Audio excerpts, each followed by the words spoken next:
A verdade o que é joia de valor, que é dada ao mortal desejar. We see a box very similar to the one Joseph Smith described. Procurai no abismo, nas trevas e na luz, nas montanhas e vales, o seu claro sol,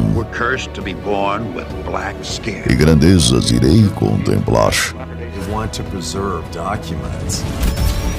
People who wanted to protect the church didn't want this document to come to light. And intentionally hiding this embarrassing truth from members. Eis que o cetro cairá da tirana mão. About lying for the Lord. We passed $100 billion. E a justiça divina virá. I thought I was going to work for a charity, and the funds were never used for that. Pois que tudo se acabe, a terra e o céu. Is that true? That's not true. It's not true. There is more than one version of the first vision. Sempre resta a verdade que é luz para mim. We were spinning down to our death. A verdade eterna será. O membro fiel. Saudações, membronitas! Eu sou o Ozzy e esse é o Membro Pod, seu canal de podcast de estudo da história da Igreja de Jesus Cristo dos Santos dos Últimos Dias. A gente vai falar sobre um carinha chamado Emanuel Swedenborg. Um membronita sugeriu a gente falar sobre isso porque tem um bafafá aí de que Joseph Smith ele coletou algumas ideias desse carinha. Então, assim, nunca ouvi falar sobre ele. E eu vou dar uma olhadinha, quem que foi ele. Tô vendo aqui que ele morreu ali em março de 1772. Joseph nasceu em 1805, então esse carinha viveu aí na época dos pais, dos avós de Joseph. Provavelmente ele deixou alguma herança intelectual aí que Joseph deve ter coletado. Pelo que eu tô vendo aqui, os principais interesses dele eram teologia, ciência, filosofia, beleza, bate bem com o que Joseph estava produzindo de conhecimento também. O movimento que ele trabalhou foi luteranismo. Aqui diz também as principais ideias dele, que ele defendia era a trindade em uma pessoa, provavelmente tipo aquele cachorrão de 3 cabeças do Harry Potter, né? 3 pessoas em um só ser. E pelo que eu tô vendo aqui, ele tinha uma teoria ali de que o juízo final e a segunda vinda iam começar em 1757. Ele morreu em 1772, então foi durante a época que ele estava vivo. O que aconteceu que não teve a segunda vinda? Tá dizendo aqui ó, que também ele foi conhecido, além de teologia, cientista e filosofia, como uma pessoa mística, cristão, beleza? E ele ficou mais conhecido pelo livro dele, Afterlife, Heaven and Hell. Ele escreveu em 1758. Olha só, depois do que ele disse que ia ser a segunda vinda de Cristo, um ano depois. Escreveu o livro. Vamos conhecer um pouquinho mais sobre ele, tá? Ele foi um inventor, cientista, tal. Aos 53 anos de idade ele começou numa fase mais espiritual da vida dele. Começou a falar que ele teve algumas experiências interessantes, sonhos, visões. Essas experiências espirituais dele culminaram naquele despertar espiritual, né? Lembra? A gente teve vários movimentos religiosos nos Estados Unidos na época. Então esse aqui é antes, bem antes, né, de Joseph Smith. Vamos ver, ele recebeu a revelação de que Jesus Cristo, olha só, Jesus Cristo tinha revelado para ele numa visão de que ele foi selecionado para escrever um livro chamado The Heavenly Doctrine e para reformar o cristianismo na Terra. Opa, cara, quando a gente vê a história de Joseph Smith isolada, aqui no Brasil, chegam os missionários, bate na porta, né? Você não conhece nada, só conhece o catolicismo, outras igrejas. De repente, chega um carinha, camisa branca, gravata, uma plaquinha preta e fala que teve um cara que viu Deus Jesus Cristo, foi chamado para restaurar a igreja, escrever um livro e tal. Você acha essa história assim fenomenal. tô vendo que não é tão fenomenal, porque olha, cara, essa ideia estava bem batida na época. Quanto episódio que a gente já gravou falando sobre isso, de gente que tinha as mesmíssimas visões de Joseph, usava os mesmos procedimentos, pedra, né, pedra de vidente, visões, cara, quanta gente. Placas, né, a gente pensa, nossa, cara, como Joseph foi sortudo, né, o Senhor selecionou ele para achar umas placas de ouro. Essa história estava muito batida. Tinha um monte de gente encontrando placas de metal com escritos antigos e traduzindo pelo poder de Deus. A gente acha que Joseph era o cara. Tá bom. Então a gente está vendo aqui que décadas antes de Joseph já tinha um carinha recebendo a visão de Jesus Cristo que chamou ele para restaurar o cristianismo na Terra. Ó, que engraçada a data. 6 de abril de 1744, né? A Igreja Sud foi restaurada em 6 de abril de 1830, né? Tipo, 90 anos depois, mas é a mesma data. Coincidência? Eu acho que não. Enfim, tem um monte de história. Todas essas coisas que a gente fala aqui nos episódios, algumas coisas são teorias que a gente tenta levar em consideração, né? Mas a gente coleta informação e a gente vê se elas se aplicam. Essa informação aqui é nova para mim, faz muito sentido, pelo menos, mesmo que eu considerar que Joseph não sabia nada desse Emanuel, de que ele não soube nada desse cara, da história desse cara, pelo menos a gente vê o quê? Que o mesmo comportamento de Joseph estava acontecendo em vários lugares do mundo, com várias outras pessoas. Esse Emanuel Swedenborg, eu sei que ele é da Suécia. Eu não sei se ele foi para os Estados Unidos fazer, né, esse Paranauê todo que ele está fazendo, ou se ele fez isso na Suécia. Se ele fez na Suécia, obviamente, pouquíssima chance de Joseph ter tido contato com essa história aqui. Mas não deixa de ser uma representação do que acontecia com várias outras pessoas, tanto ali nos Estados Unidos, principalmente nos Estados Unidos, aos arredores de Joseph, muita gente com a mesma historinha. Agora estamos vendo mais um cara, Emanuel Swedenborg, tendo essa mesma ideia. Deus chamou ele para escrever um livro, restaurar a igreja. 100 anos antes de Joseph Smith. De acordo com esse livro dele, né, do Emmanuel, The Heavenly Doctrine, o Senhor abriu os olhos dele, espiritualmente, os olhos espirituais, então ele pôde ver os céus e o inferno e conversar com os anjos e demônios e outros espíritos. Tô curioso para saber que tipo de substância que esse cara consumiu, mas diz que também ele pôde visualizar o julgamento final. E ele viu que isso... Peraí. O que aconteceu, papá? Que o julgamento final tinha já acontecido em 1757?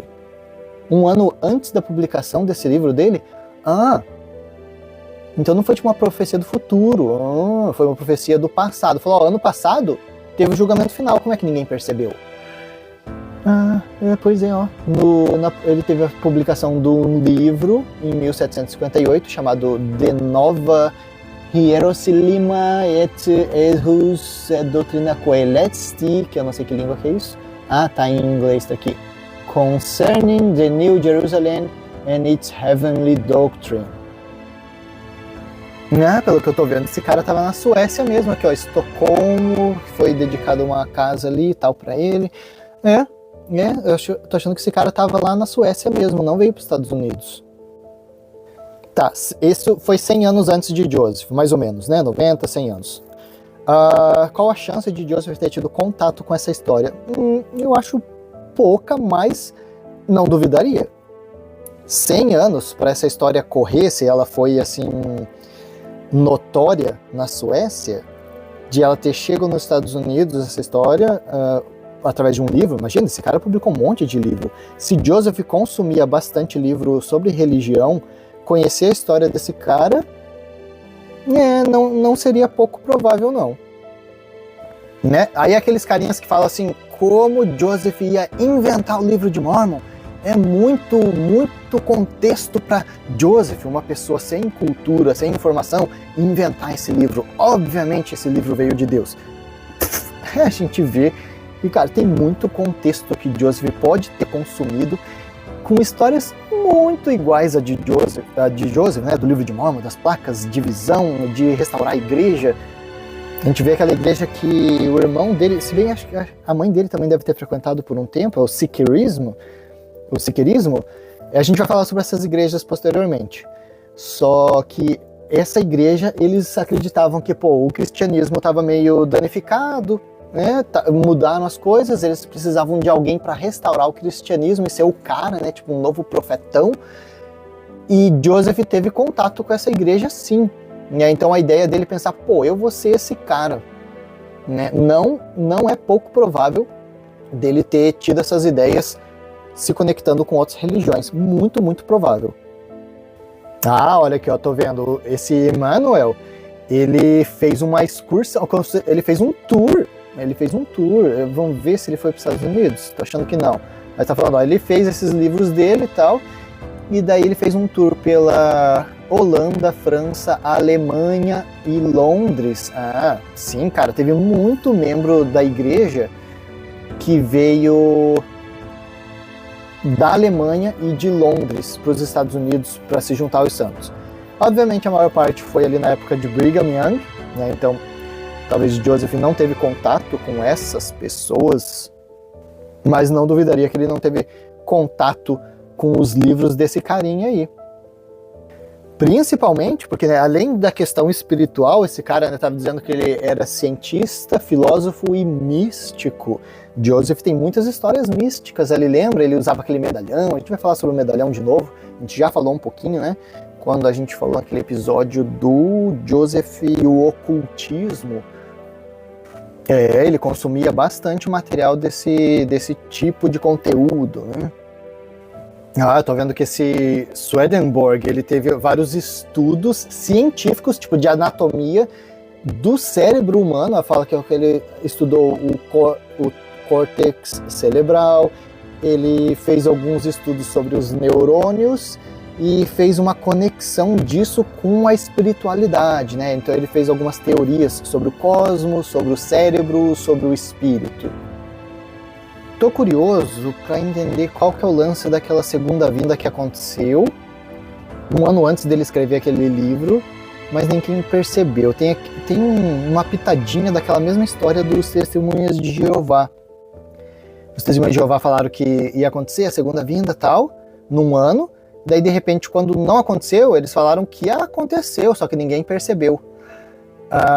Talvez os caras tiraram essa ideia do Emmanuel também. Vamos tentar entender o que aconteceu aqui. Ele escreveu então aquele livro, The Heavenly Doctrine. Lá ele falou que teve o julgamento final e depois do julgamento final teve a segunda vinda de Cristo, que aconteceu não por Cristo em pessoa, mas por uma revelação vinda dele. Ah, cara, como que é a segunda vinda de Cristo sem Cristo? Ah, tá. Então ele disse que já aconteceu a segunda vinda de Cristo, só que Cristo não veio, o que veio foi a revelação de Cristo. Foi a revelação então que o Swedenborg trouxe? Aquele livro que ele fez foi a segunda vinda de Cristo? Poxa, maneco, daí você podia ser mais criativo que isso, né? Vamos ver outros materiais dele aqui. Ele escreveu um outro livro chamado Earths in the Universe. É tipo as terras do universo, né? Os planetas do universo. E olha só, ele falou que ele conversou com espíritos de Júpiter, Marte, Mercúrio, Saturno, Vênus e da Lua. Olha só. E espíritos de planetas além do sistema solar. Aí, ó, tá vendo? Agora ele tá sendo criativo, né? Daí a gente fala que Joseph não tinha condições de inventar uma história daquela. Aqui ó, tá dizendo que os livros dele foram publicados em Londres e na Holanda. Tá. Cara, se foi publicado em Londres, grande chance desse material ter caído nos Estados Unidos. Em 100 anos, muita chance disso ter acontecido. Pronto, mas agora eu já consegui a conexão que eu queria. No episódio passado a gente falou sobre o metodismo, né? Aquele discurso do rei Benjamin, que foi muito parecido com o movimento metodista ali na região de Joseph. E olha só, há muitas evidências de que Swedenborg escreveu uma carta a John Wesley, o fundador do metodismo. Olha só, o Swedenborg escreveu uma carta para ele e disse assim: olha, o mundo dos espíritos me comunicaram que eu precisava conversar com você, Wesley. Olha só. Swedenborg aí tentando ampliar os ramos de contatinhos dele. O Swedenborg falou que ele tinha uma viagem marcada para o mundo espiritual no dia 29 de março próximo. Olha só, a mulherzinha que ajudava ele, tipo, sei lá, a secretária, ela falou que o Swedenborg estava ansioso com essa data aí de que ele ia viajar pro mundo espiritual, como se ele tivesse com um horário marcado para tirar umas férias, uma viagem de férias. Olha só que legal. E ele morreu, olha aqui, ele morreu nessa data. Tá dizendo que, ele falou que ele estava animado para ir, ele morreu com uns 84 anos, se eu não me engano. Ele estava animado para ir lá pro mundo espiritual na viagem dele, que foi assim que ele se referiu a ela, e daí no dia 29 de março ele morreu. Cara, duas questões que eu vejo. Se ele realmente falou sobre isso, cara, eu não sei se ele seria doido o suficiente para programar a própria morte para essa data só para fazer a fama da revelação dele. Uma hipótese. Outra hipótese é que talvez ele nunca disse isso, dessa data, talvez estava sentindo ali que estava fraquinho, que ia morrer, e talvez a secretária dele deu uma aumentadinha na história para ficar um pouquinho mais sensacionalista, tal. Não sei, porque a gente fica aí com um pé atrás, que a gente vê a história de Joseph, como ele foi pilantra, né, manipulou a situação, né, inventou. Então a gente já fica com o pé atrás, considerando que esse carinha aqui, Emanuel Swedenborg, é mais um inventador de histórias. Mas obviamente a gente está vendo aqui a história dele bem superficial, né? Não quero desrespeitar as experiências que ele teve, mas também não considero assim de cara, teria que estudar melhor. Vamos ver, tem um tópico aqui falando sobre a veracidade das histórias do Swedenborg. Tá falando assim que, cara, alguns estudiosos da biografia do Emanuel consideram que não, que nada dessas revelações dele eram reais. Tá falando até que ele pode ter sido influenciado pelas histórias de historiadores do passado, né, ou teólogos do passado, como, por exemplo, Plotinus. Tenho nem ideia de quem é Plotinus.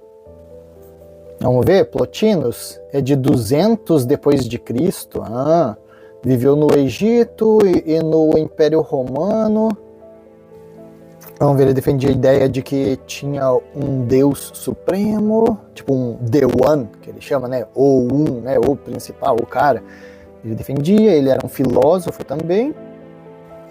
Basicamente ele estudava sobre o Criador, o intelecto divino, falava algumas coisas sobre o universo também, a alma, a lua, o sol, tá bom.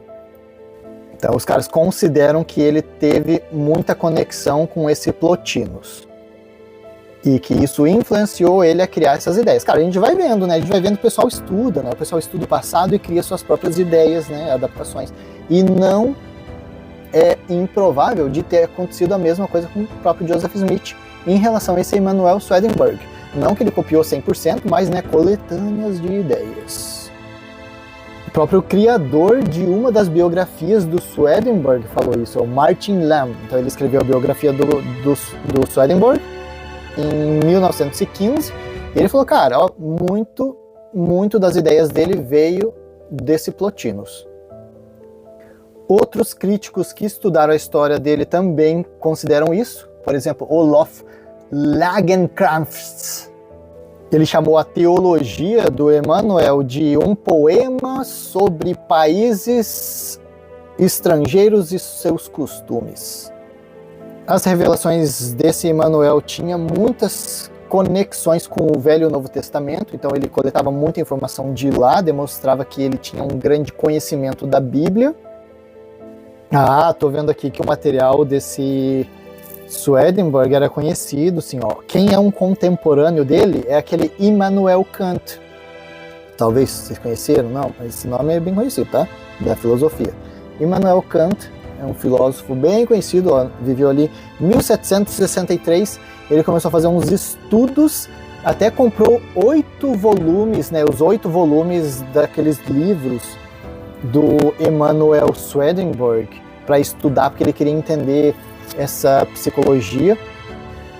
Então os livros desse cara ficou famoso. Tranquilamente o Joseph podia ter contato com esse material, sim. Tô vendo aqui, ó, uma explicação mais abrangente sobre qual era o lance da teologia dele. Ele fala que ele recebeu a revelação dos céus, dizendo que o cristianismo tinha sido obscurecido através dos séculos e que ele tinha que restaurar. Cara, mas essa história tá muito parecida. E ele até, olha só, ele estudava filosofia, legal, né? Mas ele falou que ele abandonou essa disciplina. Olha só, em 1748, ele abandonou a disciplina de filosofia porque ele disse que obscurecia a mente, nos cegava e rejeitava a fé. Interessante, né? Porque a filosofia é essa questão de questionar, né? Você vai questionar tudo e tentar entender as coisas, não determinando, né, preto e branco. Você tenta questionar tudo. E ele está dizendo que isso daí não é muito bom para a fé. Interessante. Cara, agora que eu vi, tá com barulho no meu microfone, hein? Episódio inteiro com esse barulhinho aí. O que aconteceu, será? Bom, vamos continuar aqui nosso estudo. Estou dando uma olhada em o que alguns apologéticos dizem sobre isso. Alguns deles dizem que talvez Joseph Smith e o próprio Emanuel Swedenborg experienciaram a verdade em tempos diferentes. Não tem como os dois serem iguais, porque Joseph ele determina tão fortemente que o dele é verdade, que tudo era errado, o restante, não tem como os dois serem verdade. Tem um outro livro aqui, se obviamente alguém se interessar por esse assunto, eu não li, né, mas estão dizendo aqui, ó, tem um livro de um autor sude, Brent L. Topps. Esse livro é Glimpses Beyond Death's Door. E esse carinha, ele cita bastante o Swedenborg. Então, fazendo conexões do Swedenborg com as doutrinas Sud. A crítica levanta também que o Swedenborg tinha uma ideia dos 3 céus, né? Os 3 céus. 6 céus. Caramba, tô esquecendo meu português já. E que provavelmente Joseph pode ter tirado a ideia dele daí. Joseph tinha, né, a questão do reino celestial, terrestrial, celestial, né? E que talvez ele tirou essa ideia do Swedenborg. A gente não viu essa ideia do Swedenborg aqui, mas vamos dar uma olhadinha. Swedenborg teve esse ensinamento, né, no livro O Céu e o Inferno, de 1758. Ele fala sobre os 3 céus. Se chama céu celestial, olha só. Céu celestial, que é o 3º céu e mais elevado dos céus. É a morada ali de Deus, onde tem a profunda verdade divina e tal. Né? Vamos ver o 2º céu, que é o céu espiritual. Lá ficam os anjos, eles aprendem, eles praticam amor ao próximo, tal, beleza? Tem o 3º céu, que é o céu natural. Esse é o céu mais próximo do mundo físico. Esses céus, eles representam o destino após a morte. Então a gente vai para um desses 3 céus e eles estão relacionados com o nosso estado interno, nossa mente e nossas ações, né? O que a gente fez nessa vida terrena vai determinar para onde a gente vai depois da morte, dentre esses 3 céus aí que ele citou. Né, aqui tá dizendo, ó, esses conceitos aí de céu do Swedenborg virou a teologia swedenborgiana, né? A gente tem o movimento, o mormonismo como movimento, também tem o movimento teológico swedenborgiano. E tá dizendo que esse movimento influenciou outros movimentos espirituais posteriores. Pois é, mostra que isso pode ter influenciado o fundador do mormonismo, Joseph Smith, embora não haja evidências diretas, ele pode ter indiretamente influenciado Joseph Smith. olha aqui, ó, pois existem muitas semelhanças entre esses ensinamentos, o que sugerem que pode ter chegado a Joseph Smith de forma indireta, possivelmente por meio de um ambiente religioso e intelectual da época. Vamos ver algumas ideias que são semelhantes? Os 3 graus de glória, né, os 3 céus, né, Joseph e Swedenborg tem muito a ver. Principalmente está dizendo aqui, como foi descrito em Doutrina e Convênio 76, que cita ali o reino celestial, terrestrial, celestial, que enfatizam uma vida pós-morte. Também visões e revelações diretas, né? Tanto Joseph Smith quanto Swedenborg tiveram, né, várias dessas revelações, conhecimento direto de Deus, tal. A natureza do céu e inferno, os dois apresentam muita similaridade nos ensinamentos deles. Casamento eterno e família. Isso daí, a gente tá meio acostumado com a Igreja Sud, mas não é todo mundo que acredita que o casamento vai durar depois. Tem essa, né? Eu não sei como que é para os católicos, para as outras religiões, mas na Igreja Sud a gente casou, a gente vai continuar casado depois. E o Swedenborg defendia isso, que o casamento podia ser, né, celestial, para a eternidade. Os dois também ensinavam sobre uma cosmologia espiritual, né? Os dois acreditavam que sim, tinham outros mundos no espaço, né, no universo, que Deus também criou outras pessoas e que tinham esse mesmo progresso espiritual que a gente está vivendo aqui na Terra. Eu tô vendo conexões aqui, ó. Tá dizendo que as ideias e ensinamentos de Swedenborg eram muito populares em algumas correntes espirituais dos Estados Unidos no início do século XIX. Início do século XIX é ali, né? Lembrando? Século XIX é de 1801 até 1900. É bem a época de Joseph, né? 1800 e pouquinho, tal, século XIX. Então, olha só, influenciou bastante esses movimentos espirituais dos Estados Unidos do século XIX. O ambiente religioso em que Joseph Smith viveu era repleto de debates teológicos e filosofias que circulavam amplamente, incluindo o pensamento de Swedenborg.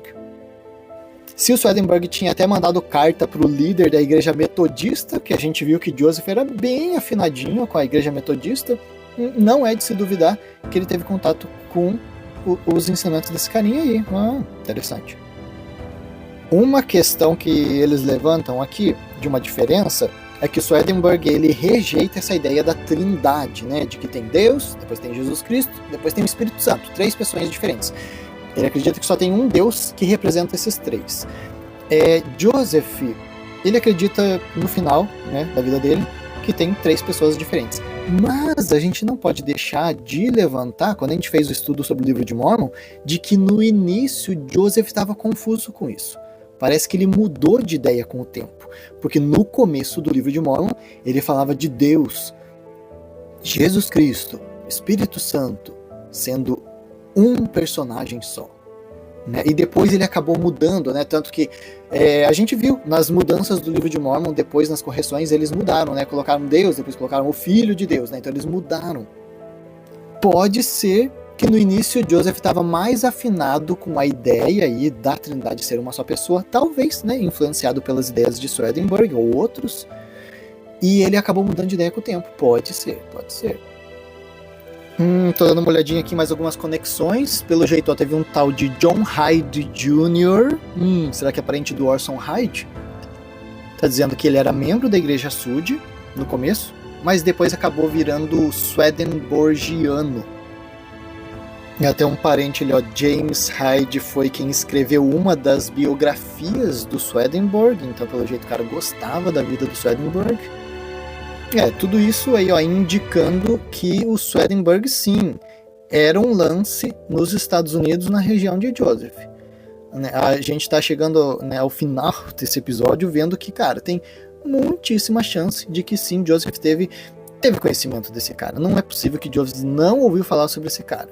E eu tô chegando à conclusão de que talvez Joseph, sim, estudou bastante sobre a vida desse cara e coletou ideias, né, pro projeto Sião dele. Vamos chegando aqui ao final, só para ver se tem mais alguma informação. Tem um outro site chamado Ask Gramps, né, tipo, pergunta pro vovô, que é apologético da igreja, e ele tem essas informações. Levantam a questão: recebi o livro de Mormon, os ensinamentos mormons e vi que tem muita conexão com os ensinamentos do Swedenborg. Diz ali que o Swedenborg acreditava no casamento após, né, a mortalidade, progresso eterno, pluralidade de reinos, né, quantidade de revelações. Também o Emmanuel diz que Deus apareceu para ele, isso aí a gente não tinha visto. A questão é, tudo isso foi escrito e aconteceu antes de Joseph Smith ter nascido. Pode Joseph ter copiado essas ideias? O vovô responde aqui que, cara, ele fala assim, né, que o Emmanuel Swedenborg pode ter sido um dos grandes reformistas, né, como foi citado pelo Thomas S. Monson num discurso da conferência, olha só, eu nem sabia. 1997, abril de 97, o Thomas S. Monson citou esse Swedenborg. Não sabia não. Ele cita ali, né, que os reformistas, né, quem estava reformando a igreja eram pioneiros, né, nesse caminho obscuro e difícil entre os perseguidores religiosos, né, e citou o Swedenborg como um. Né, citou ali, Martin Luther, John Wycliffe, Calvin, Tyndale, eram pioneiros na reforma e tal. Né, como se tudo isso estivesse preparando o caminho para que, Joseph Smith chegou e finalizou esse trabalho. Legal. Olha só, o tema desse discurso do Thomas S. Monson é They Showed the Way, né? Eles mostraram o caminho. Tá até na revista Ensign de maio de 1997, página 50. É ali a rona de conferência, né? Logo depois da conferência, maio, sai a liarrona ali. Então talvez esteja na liarrona de maio de 97. Eles mostraram o caminho. Então é mais ou menos isso, né? Mostrando como se esses, como que chamam, né? Reformistas do cristianismo mostraram o caminho até chegar em Joseph Smith, que ia bater o martelo final.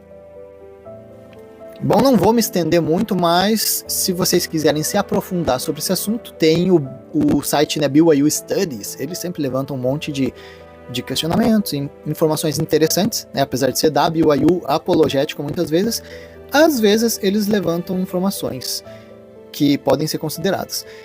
Tem ali, vamos ver, Joseph Smith, Emmanuel Swedenborg e a seção 76, a importância da Bíblia na restauração dos últimos dias, escrito por J.B. Hawes. Deixa eu ver se tem alguma coisa que eles falam.